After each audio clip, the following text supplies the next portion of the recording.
Hello everyone, teaching biology में हम सभी का स्वागत करते हैं। और आज आपको बताएंगे कि लास्ट के 15 दिन में आप किस तरह से अपने एग्ज़ाम की तैयारी करेंगे, कौन सा टॉपिक आपके लिए बड़ा इंपॉर्टेंट है और कौन सा टॉपिक जो है इंपॉर्टेंट नहीं है। जी हाँ, आपका जो एग्ज़ाम आने वाला है डिप्टी इंस्पेक्टर फिशरीज़ का और इंस्पेक्टर फिशरीज़ का, दोनों के बारे में हम डिस्कस करेंगे कि कौन से जो है किस तरह से आपको पढ़ना है। लास्ट के 15 दिनों में आप कौन सा पोर्शन ज़्यादा पढ़ना है और कौन सी जो है आपको नोट्स जो है कहाँ से मिलेंगे और वीडियोस कहाँ से मिलेंगे, ताकि आपको 90% से ऊपर आपको मार्क्स मिल सकें। तो कहते हैं सुबह होती है शाम होती है, उम्र यूं ही तमाम होती है। जी हाँ, अभी आपको पता ही नहीं चला होगा किस तरह से आपकी डेट शीट आई। उसके बाद डेट शीट के बाद आपकी डेट फिक्स की गई, डेट के बाद फिर डेट चेंज हुई, फिर एक मंथ उसको और दिया गया, एक मंथ के बाद और अब देखो डेट जो है सिर्फ 15 दिन बाकी हैं। तो 15 दिनों में आपको क्या करना है, देखिए यहाँ पे जो सबसे पहला है वो है प्रिंसिपल ऑफ टैक्सोनॉमी। ठीक है, प्रिंसिपल ऑफ टैक्सोनॉमी ही अगर आप पढ़ोगे तो 15 दिन में सिर्फ प्रिंसिपल ऑफ टैक्सोनॉमी ही ख़त्म होगी। पर आपको ढूंढना है, क्योंकि मटेरियल आपको नहीं मिल पाएगा, बहुत सा मटेरियल जो आपको नहीं मिल सकता है। तो इसलिए आज जिस तरह से मैं आपको समझाने की कोशिश करूंगा, इस तरह से अगर आप चलेंगे तो आप इंशाल्लाह अच्छे मार्क्स ला सकते हैं, आप एग्ज़ाम क्वालिफाई कर सकते हैं। अगर हम प्रिंसिपल ऑफ टैक्सोनॉमी की बात करें, इसमें आपको जो फोकस करना है वो जो इनलैंड और मैरीन फिशेज़ हैं, ठीक है ना, जो मेजर फिश स्पीशीज़ हैं इनलैंड और मैरीन की, उनकी टैक्सोनॉमी पढ़नी है। ठीक है ना, आप मान के चलो 100 या 50 ऐसी स्पीशीज़ जिनकी बड़ी इंपॉर्टेंस है इंडिया के अंदर, उनको आप अच्छी तरह से पढ़िएगा। ठीक है ना, चाहे वो इनलैंड हो चाहे मैरीन हो। तो उसमें क्या होगा, जो commercially important fresh water marine fish of India है, उनकी मॉर्फोलॉजी, करैक्टर, ठीक है ना। अब यही जो 100 फिशेज़ हैं, इनकी आप करैक्टर पढ़िए, इसकी आप मॉर्फोलॉजी पढ़िए, इस खास का जो टैक्सोनॉमी है इसके अंदर। और साथ साथ में मैं आपको बताऊंगा जो यहाँ पे क्रस्टेशियंस है और मोलस्का है। क्रस्टेशियंस आप टॉप देखो, क्रस्टेशियंस की अगर हम बात करें 67,000 स्पीशीज़ जो हैं पाई जाती हैं। मोलस्का की अगर हम बात करें 85,000 स्पीशीज़ पाई जाती हैं। लेकिन हमें घबराने की ज़रूरत नहीं है, हमें क्या करना है, एक तो टॉप फिशेज़ उसकी पढ़नी है, उसकी जो डिटेल पूरी क्लासिफिकेशन और करैक्टर। उसके बाद क्रस्टेशियंस और जो मोलस्का है, क्रस्टेशियन की अगर मैं आपको थोड़ा हिंट देता हूँ, crabs, lobster, crayfish, shrimp, krill, प्रान, कोपोपोड्स, बर्नैकल्स, ये जो हैं ये आप टॉप जो क्रस्टेशियंस 20 या 30 आते हैं ये आप पढ़ लो। मोलस्का की अगर हम बात करें, आपने बीएससी एमएससी में पढ़ा होगा और भी बहुत से बुक्स में मोलस्का के बारे में मिल सकता है। तो आप सिर्फ और सिर्फ आपको प्रिंसिपल टैक्सोनॉमी में ये पढ़ना है, और ये चीज़ें जो हैं ये आपको मेरे लेक्चर में मिल जाएगा। और बाहर अगर आप किसी जगह भी आप पढ़ोगे, जो फिशेज़ की टैक्सोनॉमी जो है टॉप, वो आपको मिल जाएगी। देखिए, एक आपने जब बीएससी किया है, एमएससी कर आप किया होगा, तो वहाँ पे एक मैनुअल प्रैक्टिकल ज़ूलॉजी कोऑर्डिनेट्स की आती थी, पीएस वर्मा। पीएस वर्मा को अगर आपके पास है तो अगर उसमें आपको टॉप 100 फिशेज़ जो हैं लगभग वो आपको मिल सकती हैं जो इंपॉर्टेंट है, उन्हीं के आपको कैरेक्टर आप पढ़ोगे, आप क्लासिफिकेशन पढ़ोगे तो आपके लिए काफ़ी है। प्रिंसिपल ऑफ टैक्सोनॉमी ख़त्म। उसके बाद नेक्स्ट जो है सेकंड क्या है, anatomy and physiology of vertebrates with special reference to fin fishes. इसकी अगर हम बात करें, एनाटॉमी एंड फिजियोलॉजी की बात करें, इसमें आपने बीएससी में इंटीग्रेट पढ़े हैं, फिर दोबारा पढ़ो, रिवाइज हो जाएगा। स्केलेटल सिस्टम की अगर हम बात करें, डाइजेस्टिव सिस्टम है या रेस्पिरेटरी सिस्टम है, सर्कुलेटरी सिस्टम है, ये आपने पढ़ा है और मैंने भी लेक्चर कुछ डाले हैं। तो आप बुक्स के अंदर जो हैं, चाहे वो कोई बुक भी हो, ठीक है ना, आपको वहाँ से मिल जाएगा। खासकर जो एस खाना की बुक आ रही है या फिर शुक्ला एंड पांडे की बुक आ रही है, उसमें आपको जो एनाटॉमी एंड फिजियोलॉजी है, क्योंकि with special reference to fin fish से, इसलिए वहाँ से आपको अगर आप वही पढ़ोगे तो आपके लिए काफ़ी होगा। और अगर हम बात करें, अगर आप बीएससी की बुक की जो आपके पास है वो भी आप कंसल्ट करोगे तो आपको ये जो मटेरियल है ये आराम से मिल सकता है। तो आपको ये घबराने की ज़रूरत नहीं है, ये आराम से आप पढ़ सकते हैं विदाउट एनी टेंशन। उसके बाद classical and molecular genetics. Classical molecular genetics के अंदर क्या चीज़ें पढ़नी है और क्या नहीं पढ़नी है, देखिए जी। सबसे पहले आपको क्या करना है, डीजे सर जो है ये जेनेटिक्स का पोर्शन पढ़ाते हैं, ठीक है। और जहाँ पे पढ़ाते हैं उस यूट्यूब चैनल का नाम है IFAS लाइफ साइंस CSIR। अगर आप डीजे सर के लेक्चर देखोगे और साथ में एक और मैम है जो कि अन अकेडमी CSIR नेट पे पढ़ाती है, उसका नाम है प्रियंका मैम। कौन सी ma'am? Priyanka ma'am. Priyanka ma'am और डीजे सर के आप लेक्चर इस तरह से देखो। आपको करना क्या है, आपको डालना है लिंकेज, ठीक है। लिंकेज को डाल के आगे लिखना है डीजे सर, या लिंकेज को लेके आगे डालना है प्रियंका मैम, ठीक। तो एक और है टॉप जो है नेहा तेनाजी, उसकी भी वीडियोस जो हैं अच्छे आते हैं। तो आपकी जो क्लासिकल मॉलिक्यूलर जेनेटिक्स है वो आपको आराम से यूट्यूब से अच्छे खासे जो हैं वहाँ से आपके जो कॉन्सेप्ट है वो क्लियर हो सकते हैं। ओके, कौन से हैं? दो चीज़ें जो हैं, दो को आपको सब्सक्राइब करना होगा। एक जो है वो मैंने क्या बताया, IFAS लाइफ साइंस CSIR, ठीक है, जो CSIR का पढ़ाते हैं, डीजे सर नाम है इनका, ठीक है ना, DJ sir.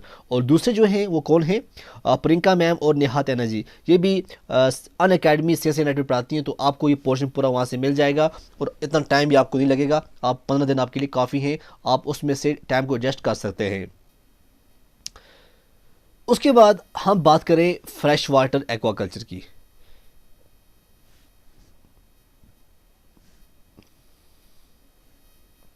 Fresh water aquaculture की अगर हम बात करें, यहाँ पे आपने देखा है कि बहुत सारी चीज़ें यहाँ पे जो हैं इम्पॉर्टेंट हैं।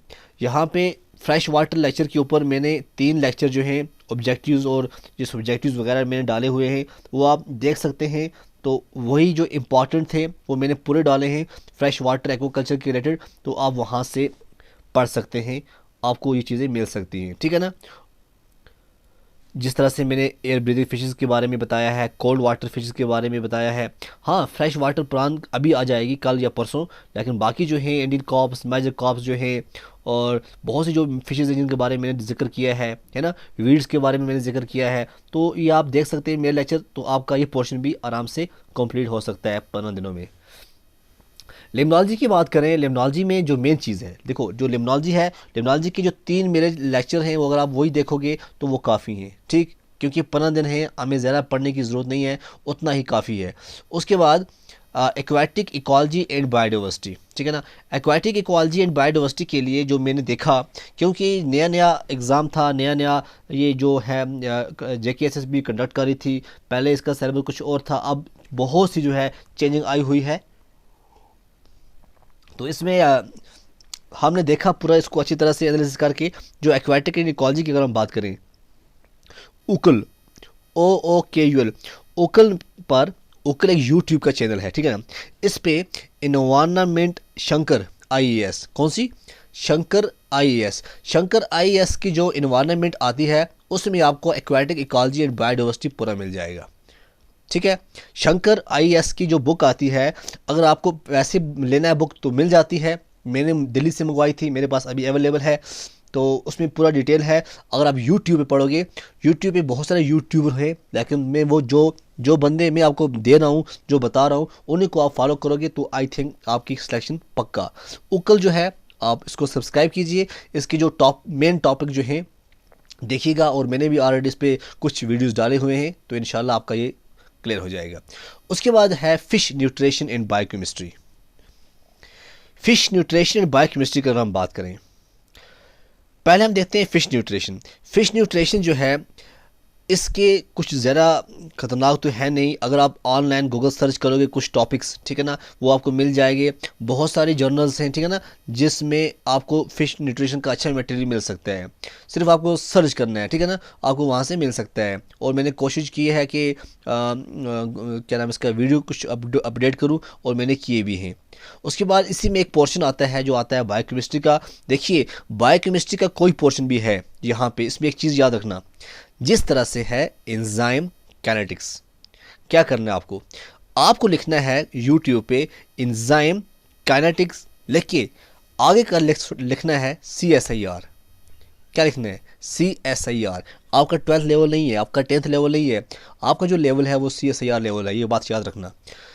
अगर आपको कार्बोहाइड्रेट पढ़ना है, बिल्कुल पढ़िएगा, कार्बोहाइड्रेट साथ में लिखिए आप CSIR।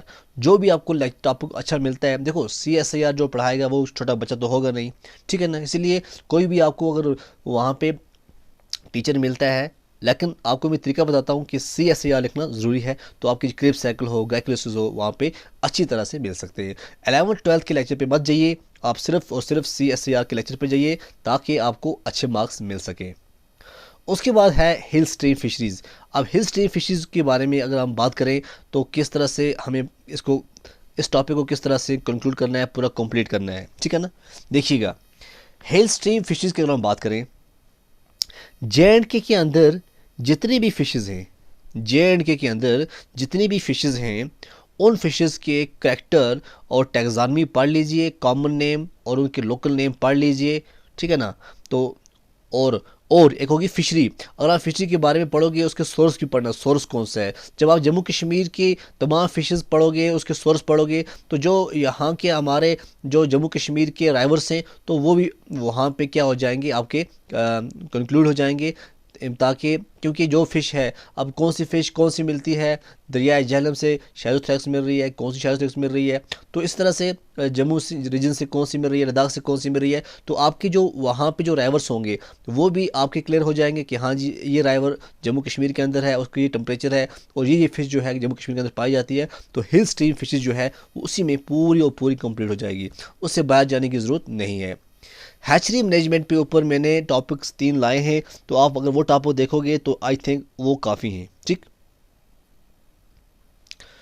और यहाँ पे अगर हम बात करें हैचरी मैनेजमेंट के कुछ टॉपिक्स हैं जो बड़े इंपॉर्टेंट हैं, जिस तरह बर्ड ब्रीडिंग है, मेथड ऑफ ब्रीडिंग है, ये चीज़ें जो हैं, वेट एंड ड्राई बर्ड्स है, फिश पिट्यूटरी ग्लैंड जो है ये बड़ा इंपॉर्टेंट है, ठीक है।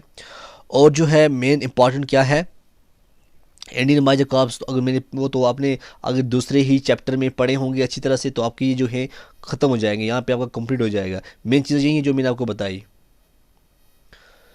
स्पोर्ट फिशरीज़ की अगर हम बात करें, स्पोर्ट फिशरी की जो है इसमें भी आपको फोकस करना है कोल्ड वाटर फिशरी के ऊपर बस। और कौन सी गियर्स हमने इस्तेमाल की, कोल्ड फिशरी जो है, कोल्ड फिशरी के बारे में दैट मीन्स अगर आप यहाँ पे अगर आप हिल स्ट्रीम फिशरीज़ के बारे में पढ़ोगे, इसमें मैंने आपको क्या काम दिया है कि आप फिशेज़ के बारे में पढ़ो, उसकी क्लासिफिकेशन, जो टॉप फिशेज़ हैं उनके बारे में, तो आपका ये जो कॉन्सेप्ट है यहाँ पे भी स्पोर्ट फिशरी जो है आपका पूरा वहाँ पे निकल जाएगा, कोई टफ क्वेश्चन नहीं है, ठीक है ना।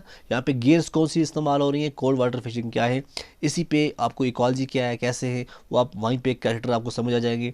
जब आपको कैरेक्टर समझ आ जाएंगे, जब आपको उसके टेक्निक्स समझ आ जाएंगी, तो कोई प्रॉब्लम आने वाली नहीं है। फिर आ जी fish preservation, processing and value addition.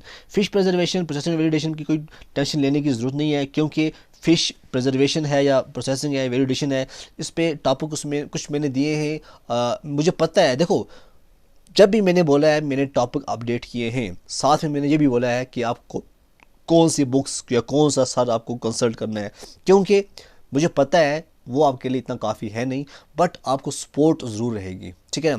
आपको सपोर्ट 100% रहेगी। वो जो वीडियोस आपने देखे होंगे ना, इंशाल्लाह वो आपको बहुत फ़ायदा देंगे, ये बात याद रखना। अब देखो फ़िश प्रिजर्वेशन है, प्रोसेसिंग है, वैल्यूडेशन है, इसमें भी आपको टेंशन नहीं है। SS खाना और शुक्ला पांडे बुक, 2 बुकिंग काफ़ी हैं ये, ठीक है। शुक्ला पांडे और SS खाना की ये 2 बुकिंग काफ़ी हैं। अगर आप में से कोई ऑब्जेक्टिव पढ़ेगा, ऑब्जेक्टिव में आप A to Z आती है, ठीक है ना, A to Z फिशरी की जो ऑब्जेक्टिव आती है वो आई थिंक अच्छी है, वो आप पढ़ लीजिए, काम ख़त्म, इससे बाहर नहीं आएगा। फ़िश डिजीज़ की अगर आप बात करें, इसमें भी आप शुक्ला और पांडे पढ़ोगे और SS खाना की बुक पढ़ोगे, यहाँ पे फ़िश डिजीज़ आपका जो है कंप्लीट हो जाएगा। ओके,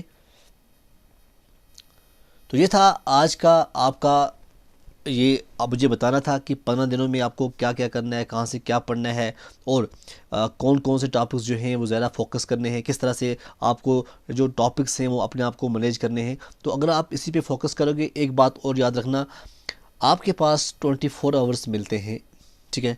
24 आवर में अगर आप 6 आवर्स सो जाओगे, आपके पास कितने बचेंगे, 18 घंटे। कितने बचेंगे, 18 घंटे। 18 घंटों में से 2 घंटे उठाओ नमाज के लिए, खाने पीने के लिए 2 घंटे काफ़ी हैं, तो बाकी कितने बचे, 16 घंटे। 16 घंटे में से 1 घंटा और उठाओ मस्ती मौज के लिए, ठीक है ना। 15 घंटे अगर आप पढ़ोगे, देखना अगर आप 15 घंटे पढ़ोगे, 15 घंटे बड़ी बात है, 15 दिनों में 15 घंटे पढ़ना बहुत बड़ी बात है, ठीक है ना। अब क्या है, मसला क्या है, 225 घंटे आपको मिल जाएंगे। कितने मिल जाएंगे, 2 to 5। अभी आपके पास 2 to 5 आवर्स बाकी हैं एग्ज़ाम हाल में जाने के लिए। तो 225 घंटे बड़ी बात होती है। अगर आप ये टॉपिक जो मैंने बताए आप अच्छी तरह पढ़ोगे, इसी तरह पढ़ोगे, तो आई थिंक आप एग्ज़ाम क्वालिफाई कर लोगे।